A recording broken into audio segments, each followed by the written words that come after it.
Hey guys, welcome back to my channel. तो आज के इस वीडियो में मैं आपको एक्सप्लेन करने वाली हूँ 2024 में आई मूवी मडगांव एक्सप्रेस। तो चलिए विदाउट वेस्टिंग टाइम मूवी का एक्सप्लेनेशन स्टार्ट करते हैं। मूवी स्टार्ट होती है मुंबई में पढ़ने वाले तीन दोस्तों से। एक का नाम है डोडो, दूसरे का प्रतीक और तीसरे का आयुष। ये तीनों ही चाहते हैं कि ये भी गोवा जाए। एक्चुअली इनके फ्रेंड्स गोवा जाने का प्लानिंग कर रहे थे और ये देखकर इन्हें काफी बुरा लगता है, क्योंकि इन तीनों को कभी भी अपने घर वालों से गोवा जाने की परमिशन नहीं मिलती। इसलिए ये तीनों काफी उदास थे और ऐसे ही कुछ टाइम बीत जाता है। अब इनका कॉलेज कंप्लीट हो चुका था और ये तीनों फैसला करते हैं कि अब इस बार वो गोवा जाकर रहेंगे और घर वालों की एक बात नहीं सुनेंगे। जोश जोश में ये लोग गाड़ी चलाने लगते हैं, तभी डोडो को उल्टी आती है और वो आयुष के ऊपर उल्टी करने वाला था। ये देखकर आयुष पैनिक हो जाता है और उनका एक्सीडेंट हो जाता है, जिसमें डोडो को तो ज्यादा चोट नहीं लगी थी, लेकिन प्रतीक और आयुष को काफी ज्यादा चोट लगी थी, जिसकी वजह से उनके घर वाले उनके ऊपर काफी नाराज थे और फिर उन्हें गोवा जाने की परमिशन नहीं मिलती। लेकिन प्रतीक और आयुष दोनों ही फॉरेन कंट्री चले जाते हैं अपना आगे का करियर बनाने। तो वही डोडो अभी मुंबई में ही रह गया था, लेकिन वो उन दोनों को काफी ज्यादा मिस करता था। तो वही वो दोनों अपनी लाइफ में मूव ऑन कर चुके थे, उनके नए फ्रेंड्स बन गए थे और उनका करियर भी काफी अच्छा चल रहा था। अब डोडो की बात करें तो डोडो अपने पापा के साथ रहता है और एक डिलीवरी बॉय की जॉब करता है, लेकिन डोडो ने वो जॉब भी छोड़ दी थी क्योंकि वो लाइफ में कुछ बड़ा करना चाहता था। अब ये बात सुनकर उसके पापा उसके ऊपर गुस्सा होने लगते हैं और उसे कहते हैं कि अगर उसे एक हफ्ते में दूसरी जॉब नहीं मिली तो वो उसे घर से बाहर फेंक देंगे। अब ये सुनकर डोडो टेंशन में आता है और अपने कंप्यूटर पर जाकर काम करने लगता है।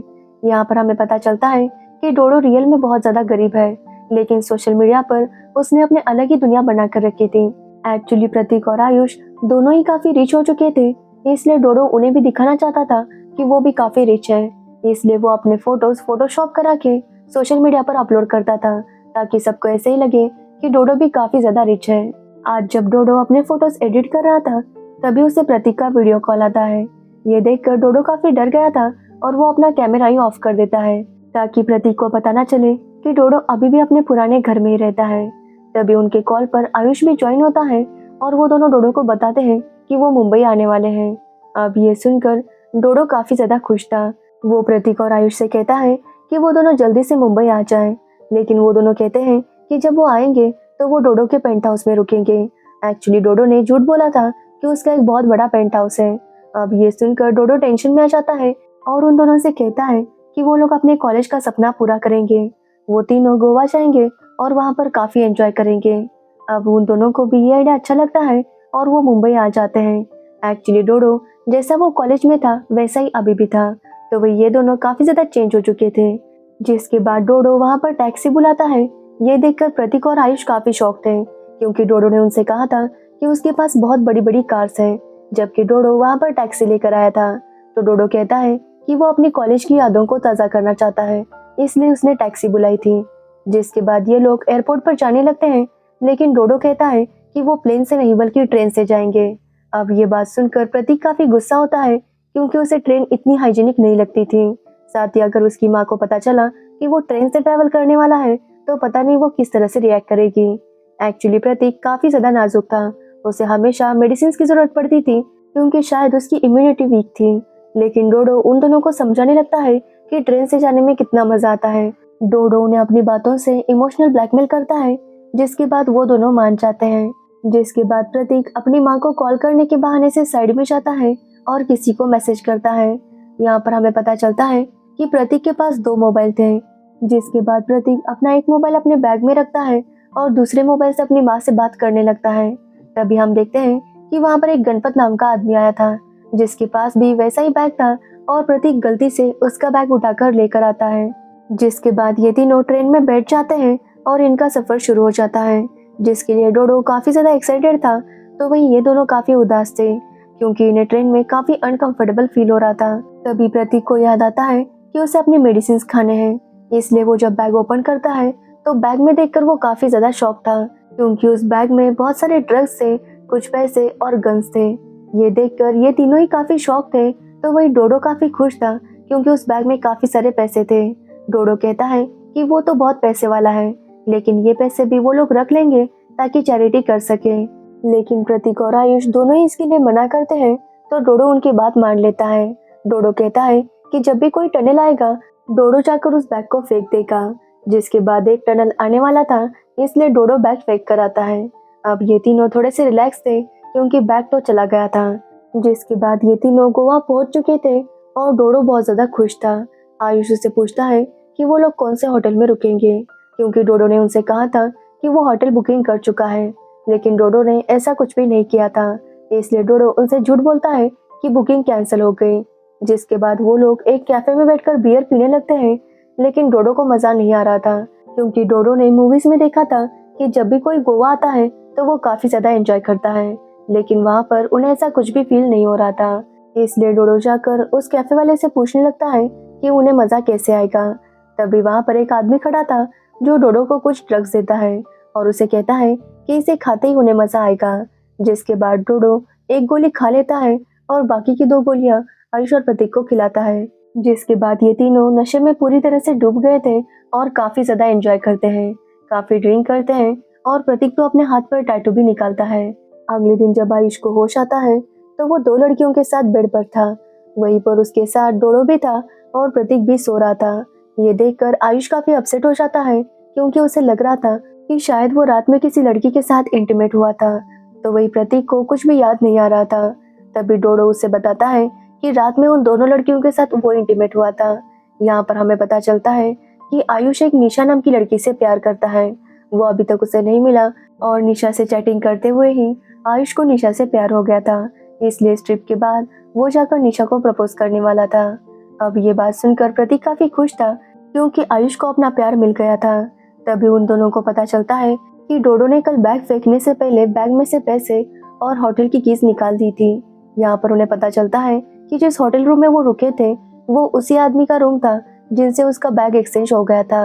अब ये सुनकर इन तीनों में लड़ाई होने लगती है और ये तीनों ही बेड पर गिर जाते हैं, जिसकी वजह से बेड टूट गया था और वो लोग देखते हैं कि बेड के अंदर पूरे ड्रग्स थे जिसमें प्रतीक गिर गया था और उसे बुरी तरह से नशा हो गया था। तभी कोई डोर नॉक करता है और ये सुनकर आयुष और डोडो काफी डर जाते हैं। आयुष जब बाहर देखता है तो बाहर कांचन कोमड़ी नाम की लेडीज आई थी। वो आयुष को गणपत समझती है और उसे कहती है कि 2 घंटे बाद सारा माल लेकर आए। अब आयुष भी उसे हाँ कहता है ताकि कांचन कोमड़ी वहां से चली जाए। अब कांचन कोमड़ी की बात करें तो वहां पर उसका काफी बड़ा मछलियों का बिजनेस था, लेकिन उस बिजनेस के आड़ में वो काफी सारी चीजें स्मगल करती थी, लेकिन अभी तक उसने ड्रग्स का बिजनेस स्टार्ट नहीं किया था। जिसके बाद हम मेंडोसा भाई नाम के एक गुंडे को देखते हैं जिसने कुछ लोगों को पकड़ लिया था। यहाँ पर हमें पता चलता है कि मेंडोसा भाई के ड्रग्स चोरी हो गए थे और वो उन्हें किसी भी हालत में ढूंढना चाहता था।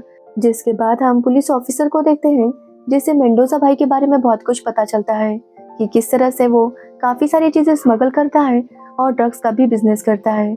इसलिए वो किसी भी हाल में मेंडोसा भाई को पकड़ना चाहता था। तब एक कांस्टेबल उसे मेंडोसा भाई की कहानी सुनाने लगता है। एक्चुअली कुछ टाइम पहले मेंडोसा भाई और कांचन कोमड़ी एक दूसरे से प्यार करते थे। दोनों ने शादी कर ली और शादी के बाद वो दोनों काफी खुश थे, लेकिन 1 साल बाद मेंडोसा भाई को किसी और से प्यार हो गया, जिसके बाद उसने उस रशियन लड़की से शादी कर ली और इससे कांचन का दिल टूट गया। कांचन ने फैसला किया कि वो मेंडोसा भाई को ऐसे ही नहीं छोड़ेगी, इसलिए वो भी डॉन बन गई और अपने इलीगल बिजनेस शुरू कर दिए। तब से उन दोनों में काफी बड़ी दुश्मनी थी। यहाँ पर हमें पता चलता है कि गणपत एक्चुअली कंचन कोमड़ी का आदमी है जिसने मेंडोसा के ड्रग चुराए थे ताकि वो मेंडोसा से बदला ले सके। फिर हम इन तीनों को देखते हैं जिसमें प्रतीक को काफी नशा हो गया था और उसके नाक से खून भी आ रहा था। ये देखकर ये दोनों काफी परेशान थे, इसलिए ये लोग डिसाइड करते हैं कि वो किसी तरह से रूम से बाहर निकलेंगे और फिर आगे का कुछ सोचेंगे। लेकिन जब वो बाहर आते हैं तो बाहर कांचन कोमड़ी के लोग पहरा दे रहे थे, इसलिए ये तीनों म्यूजिक लाउड करते हैं और पीछे की बालकनी से भाग जाते हैं। अब प्रतीक को किसी डॉक्टर के पास लेकर जाना था, लेकिन कहीं पर भी जाते तो डॉक्टर इनसे पूछताछ करने लगता, इसलिए डोडो कहता है कि वो किसी और डॉक्टर को लेकर आएगा जो पैसे लेकर इनका काम कर लेगा। तभी आयुष प्रतीक के साथ बैठा था। नशे में प्रतीक में काफी जोश आ गया था और उसी जोश में वो आयुष को बताता है कि वो एक मरियम नाम की लड़की से प्यार करता है। वो दोनों 4 साल से रिलेशन में हैं, लेकिन प्रतीक ने अब तक ये बात अपने घर वालों को नहीं बताई क्योंकि वो जानता है कि उसके घर वाले इस रिश्ते को एक्सेप्ट नहीं करेंगे। लेकिन प्रतीक अभी इतनी जोश में था कि वो कहता है कि चाहे कुछ भी हो जाए वो मरियम से ही शादी करेगा और उसके घर वालों को मानना पड़ेगा। अब आयुष भी प्रतीक के लिए काफी खुश था क्योंकि प्रतीक को भी अपना प्यार मिल गया था। तभी डोडो की मुलाकात ताशा नाम की लड़की से होती है जो डोडो की मदद करने के लिए तैयार थी। ताशा बताती है कि वो एक डॉक्टर को जानती है जो ज्यादा पैसे लेगा लेकिन उनका काम कर देगा। अब ये सुनकर डोडो काफी खुश था क्योंकि उसे पहली ही नजर में ताशा से प्यार हो गया था। जिसके बाद ताशा इन तीनों को डॉक्टर के पास लेकर जाती है और डॉक्टर प्रतीक को मेडिसिन दे देता है। जिसके बाद प्रतीक की कंडीशन काफी ठीक हो गई थी। डॉक्टर उनसे पूछने लगता है कि ये ड्रग्स काफी अलग टाइप के हैं, इसलिए वो जानना चाहता था कि ये उन्हें कहाँ से मिले। लेकिन ये तीनों उसे कुछ भी नहीं बताते और वापस अपने रूम पर आ जाते हैं तो देखते हैं कि इनका बेड पूरा खाली हो गया था। वहाँ पर जितने भी ड्रग्स थे वो सब कुछ गायब थे। ये देखकर ये तीनों ही काफी शॉक थे। तभी वहाँ पर पुलिस आती है जिसकी वजह से इन्हें वहाँ से भागना पड़ता है क्योंकि पुलिस वालों को लग रहा था कि ये तीनों ड्रग्स केस में इन्वॉल्व है। जिसके बाद ये तीनों वहाँ से भाग जाते हैं और एक बीच पर आते हैं। यहाँ पर आयुष और प्रतीक डोडो से काफी नाराज थे क्योंकि उन्हें लग रहा था कि डोडो उनसे झूठ बोल रहा है। तब डोडो उन्हें बताता है कि वो बिल्कुल भी रिच नहीं है, वो बस एक डिलीवरी बॉय है और अपने पापा के साथ पुराने घर में रहता है। डोडो कहता है कि उसने इसलिए झूठ बोला क्योंकि उसे डर था कि अगर इन दोनों को पता चल गया कि डोडो उनकी तरह सक्सेसफुल नहीं है तो कहीं ये दोनों डोडो से दोस्ती तोड़ ना ले, इसलिए डोडो ने ये सब झूठ बोला था।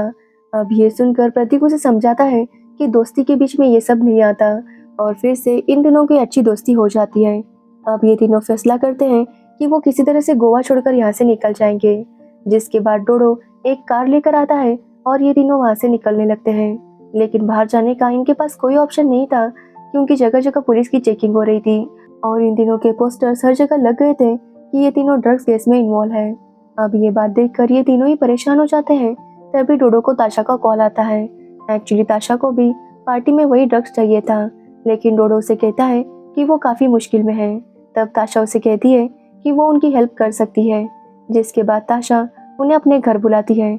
लेकिन जब ये तीनों उसके घर जाते हैं तो वहाँ पर मेंडोजा भाई उनका इंतजार कर रहा था क्योंकि उसे पता चल गया था कि उसके ड्रग्स इनके पास है, इसलिए वो इन तीनों से अपने ड्रग्स के बारे में पूछने लगता है। तो ये तीनों बताते हैं कि किस तरह से बैग एक्सचेंज हो गया था और ड्रग्स की बैग इनके पास आ गई थी।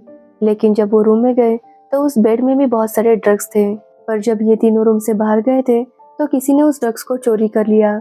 जिसके बाद मेंडोजा भाई उनसे पूछने लगता है कि उनके रूम में कौन आया था। तो ये लोग बताते हैं कि कांचन कुमरी वहाँ पर आई थी। अब ये सुनकर मेंडोजा भाई समझ जाता है कि जरूर कांचन ने उनके ड्रग्स चुराए होंगे, इसलिए वो डोडो और प्रतीक से कहता है कि वो दोनों कांचन के अड्डे पर जाएंगे और वहाँ से उनके ड्रग्स को वापस लेकर आएंगे। तब तक ताशा और आयुष उसके कब्जे में रहेंगे। अब ये बात सुनकर डोडो और प्रतीक काफी शॉक थे क्योंकि वो दोनों वहाँ पर जा नहीं सकते थे क्योंकि कांचन के अड्डे पर सारी लेडीज काम करती थी। इसलिए मेंडोजा भाई प्रतीक और डोडो को लेडीज का गेटअप देते हैं और कांचन के अड्डे पर छोड़ देते हैं। वहाँ पर प्रतीक को काफी उल्टी आने लगती है क्योंकि हर तरफ मच्छी की स्मेल थी और प्रतीक प्योर वेजिटेरियन था। तभी डोडो देखता है कि नीचे के कमरे में ड्रग्स रखे थे, इसलिए डोडो जाकर ड्रग्स को पैकिंग करने लगता है। लेकिन तभी वहाँ पर कुछ औरतें आती हैं और इनका विग निकल जाता है। जिसके बाद सबको पता चल जाता है कि ये दोनों लड़के हैं और सभी औरतें इनको पीटने लगती है। तभी उस अड्डे पर डॉक्टर के लोग हमला करते हैं और इसी चक्कर में डोडो और प्रतीक वहाँ से निकल कर आते हैं। लेकिन इस सब में प्रतीक की उंगली टूट गई थी। तो वही हम आयुष को देखते हैं जो अपनी रस्सी खोल लेता है। जिसके बाद वो ताशा को भी वहाँ से निकालता है और दोनों वहाँ से भाग निकलते हैं। ये देखकर ताशा काफी इम्प्रेस थी और उसे कहीं ना कहीं आयुष पसंद आने लगा था। जिसके बाद ताशा और आयुष डॉक्टर से मिलते हैं और डॉक्टर उन्हें बताता है कि वो एक खुफिया ऑफिसर है और वहाँ पर रेड मारने के लिए गया था ताकि वो ड्रग्स पकड़ सके। लेकिन डोडो और प्रतीक को उनकी बातों पर यकीन नहीं था, इसलिए वो डॉक्टर को बेहोश करते हैं। जिसके बाद वो चारों गोवा छोड़कर भागने वाले थे, लेकिन वो जानते थे कि वो इतनी आसानी से यहाँ से बाहर नहीं निकल सकते, इसलिए वो डिसाइड करते हैं कि जैसे वो आए थे उसी ट्रेन से वो वापस जाएंगे। इसलिए जब ये चारों ट्रेन में जाकर बैठते हैं तभी वहाँ पर मेंडोजा और कांचन भी आ जाती है और वो दोनों ही उनसे ड्रग्स मांगने लगते हैं। तभी वहाँ पर गणपत भी मरियम को लेकर आता है। एक्चुअली प्रतीक का बैग जब एक्सचेंज हो गया था तो उसका मोबाइल अपने बैग में रह गया था। उसी से गणपत ने मरियम का मोबाइल नंबर निकाल लिया और उसे कांटेक्ट करके यहाँ पर बुला लिया। जिसके बाद उसने मरियम को किडनैप कर लिया था ताकि वो इन तीनों से अपने ड्रग्स की बैग वापस ले सके। जिसके बाद ये तीनों वो ड्रग्स वाली बैग उन्हें देते हैं और कहते हैं कि ये तीनों खुद ही फैसला कर ले कि ये ड्रग्स किसके हैं, जिसके बाद गणपत भी मरियम को छोड़ देता है। लेकिन जब ये तीनों बैग चेक करते हैं तो उसके अंदर ड्रग्स नहीं थे। ये देखकर ये तीनों गुस्सा होते हैं और अपनी गन्स निकालते हैं, लेकिन तभी उन्हें पता चलता है कि वहाँ पर हर तरफ पुलिस थी। एक्चुअली जब ये चारों कल भागने का प्लान कर रहे थे, तभी आयुष ने डॉक्टर को कॉल किया, क्योंकि उसे यकीन आ गया था कि वो डॉक्टर एक खुफिया पुलिस ऑफिसर है, और उसने उसे सब कुछ बता दिया। जिसके बाद ये लोग पुलिस स्टेशन में गए और पुलिस ऑफिसर को सारी सच्चाई बता दी।